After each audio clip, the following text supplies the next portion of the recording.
Hello, you're kicking off the Friday's edition of QPVN Election News Bulletin with Milinchi and the number headlines.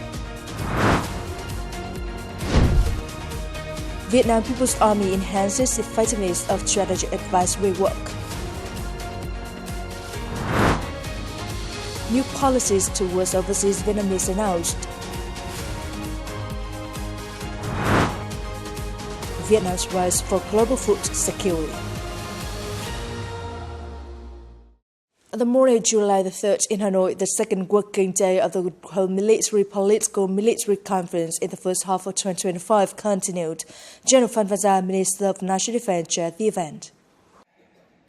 The event also saw the attendance of Senior Lieutenant General Trịnh Văn Quyết, Chairman of the General Political Department of the Vietnam People's Army, General Nguyễn Tân Cương, Chief of the General Staff of the Vietnam People's Army, Deputy Defense Minister, Senior Lieutenant General Hoàng Xuân Chiến, Deputy Defense Minister, along with leaders of the Ministry of National Defense, the General Staff, and the General Political Department of the Vietnam People's Army. General Phan Van Gia urged the whole military to improve its capacity to research, forecast, and correctly assess the situation, thus promoting its advisory role to the party and the state in formulating military defense policies and strategies, meeting the requirements of safeguarding the fatherland both in the immediate and long-term future. He also required the whole military to promptly and successfully handle situations in an active way, while rigorously implementing the 13th Party Stand Committee resolution of the strategy for national defense in the new situation. General Phan Van Gia requested agencies and units to drastically innovate training exercises, competitions, and sports events at all levels, focusing on training in handling new scenarios, improve the overall strength and combat readiness of the military in border areas at sea and on islands, train and organize grand parades in celebration of the 80th anniversary of the August Revolution and National Day. Agencies and units are required to continue restructuring forces to be streamlined, strong, and efficient. At the same time, strengthening inspections, reviews, and handling arising issues in a timely manner, maintaining a synchronous and well-coordinated local military organization system. At the conference, on behalf of the Central Military Commission and the Ministry of National Defense, Chairman of the General Political Department of the Vietnam People's Army, and Chairman of the Ministry of National Defense Immolation and Commendation Council, Senior Lieutenant General Trịnh Văn Quyết launched the pig immolation campaign, waving the August red flag, competing to win 3 firsts.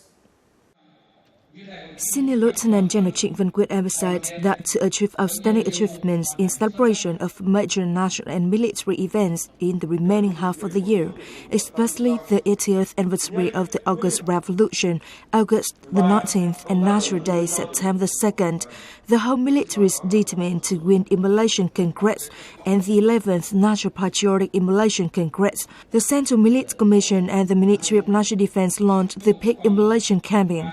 The pig immolation campaign will run from now until the end of October 2025. Senior Lieutenant General Trịnh Văn Quyết requested the whole military to concretize the immolation contents and targets in accordance with their functions and tasks, launch site immolation agreements, and organize a widespread, practical, and effective immolation campaign. On the afternoon of July the 3rd in Hanoi, the Central Military Commission, the Ministry of National Defense, held a conference reviewing 10-year implementation of the 12th Politburo Directive No. 5 of promoting the study and flowing of Ho Chi Minh thought, morality, and lifestyle during the 2016-2025 period. General Phan Van Gia, Minister of National Defense, chaired the event. Over the past 10 years, the Central Military Commission, the Ministry of National Defense, party committees, and commanders at all levels have focused on deeply grasping and concretizing Directive No. 5 associated with the implementation of the party's resolutions, directives, conclusions, and regulations on party building, as well as the immolation and commendation movements and other campaigns to successfully fulfill such political tasks. During 10 years of implementation, the whole military has established over 1,030 new and creative models and effective practices in starting and flowing angle, such as fulfilling responsibilities, setting an example through action, and commanders led by exemplary practices, subordinates actively follow. On this occasion, the Ministry of National Defense honored 172 exemplary collectives and individuals for their outstanding achievements in starting and following Ho Chi Minh thought, morality, and lifestyle during the 2016-2025 period. On the morning of July 3rd, the President's office held a press conference and announced the President's order promulgating laws and ordinances recently approved by the 15th National Assembly and its Standing Committee. Among them is the law on amending and supplementing several articles of 11 laws on military and defense.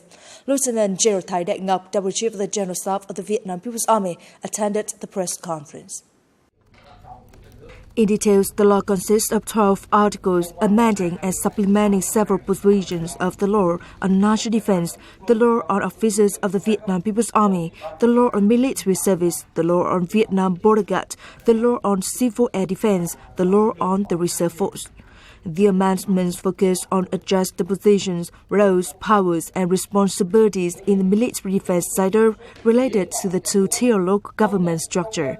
This ensures consistency with the Constitution, the mandate law on the local government organization, and other recently updated legal documents. At the same time, the law promptly institutionalized the party and state's policies on reorganizing local military agencies, contributing to building an increasingly solid posture in defensive areas. The law takes effect from July 1st, 2025. Coming up next, new policies towards overseas Vietnamese announced. Vietnam's rise for global food security. Overseas Vietnamese who return to obtain Vietnamese citizenship will now be allowed to retain their foreign nationality.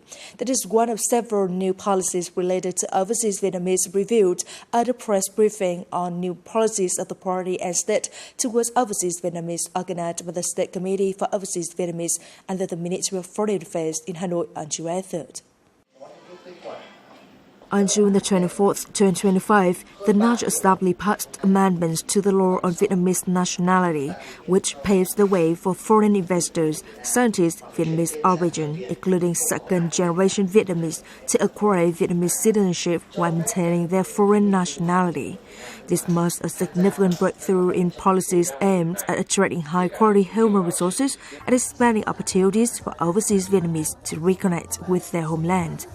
Then on June 27, 2025, the National Assembly passed the law on science, technology, and innovation, comprising 73 articles designed to mobilize the resources for overseas Vietnamese experts and intellectuals for national development. The recent amendments passed by the National Assembly further translate the party and state's policies into life, particularly those outlined in Resolution number 36 of the Politburo, which recognized the crucial role and contributions of the overseas Vietnamese community. These laws established the legal status, rights, and responsibilities needed to empower overseas Vietnamese to contribute to the country.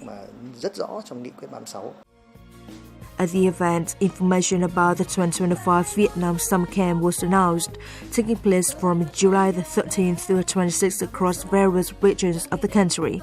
The event is themed, Together We Continue the Story of Peace.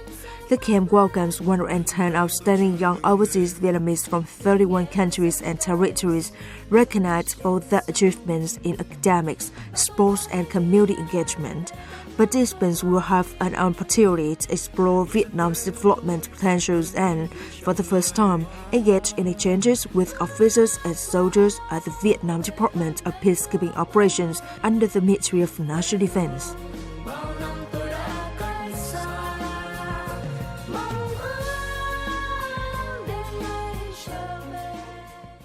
Starting January 1st, 2026, the Civil Aviation Authority of Vietnam will officially participate in CORSIA, the Global Carbon Offset and Reduction Scheme for International Aviation.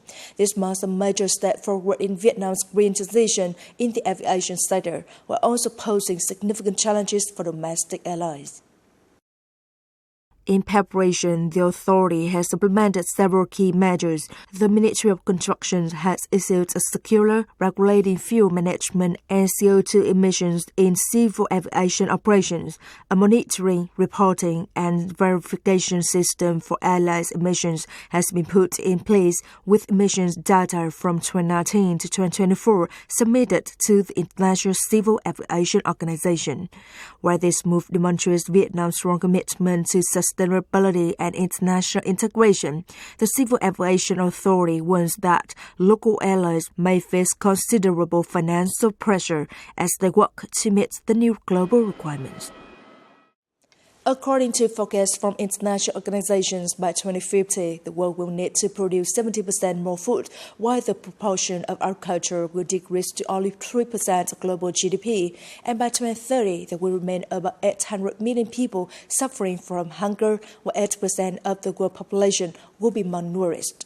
That is indeed a big challenge, but also open up new opportunities for Vietnamese agriculture to develop sustainably, becoming a reliable source of food for the world.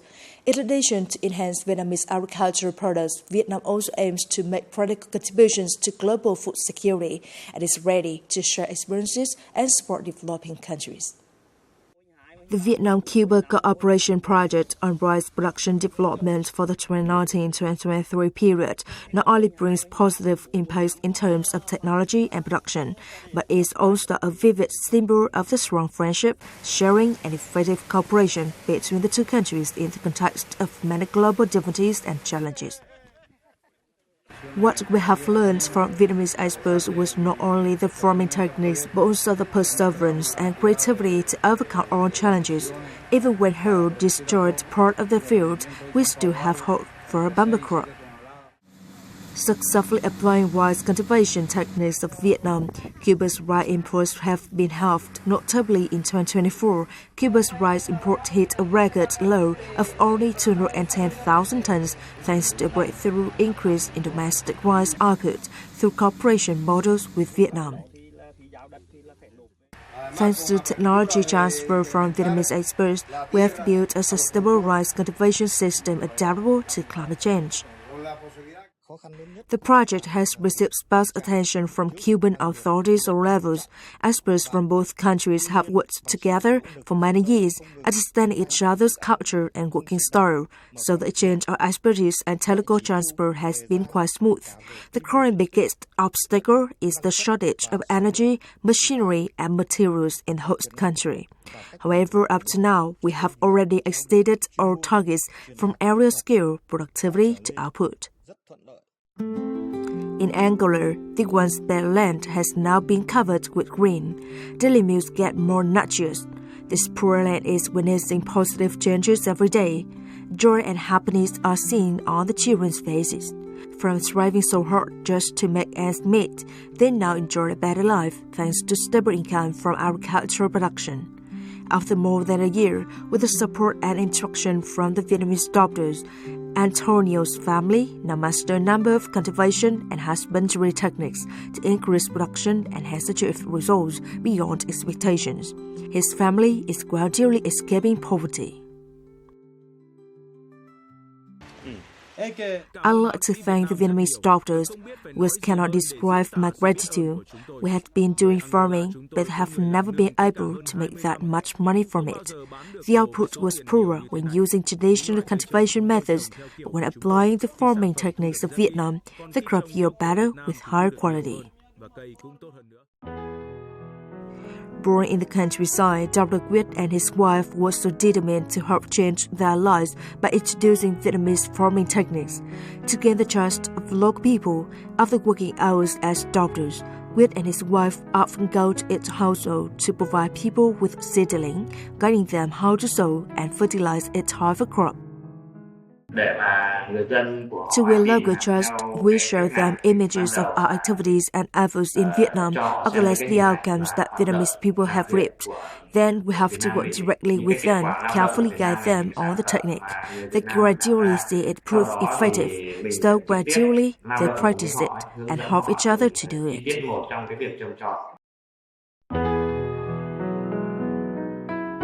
these seemingly simple tasks bear great significance amid complicated developments of the world and region.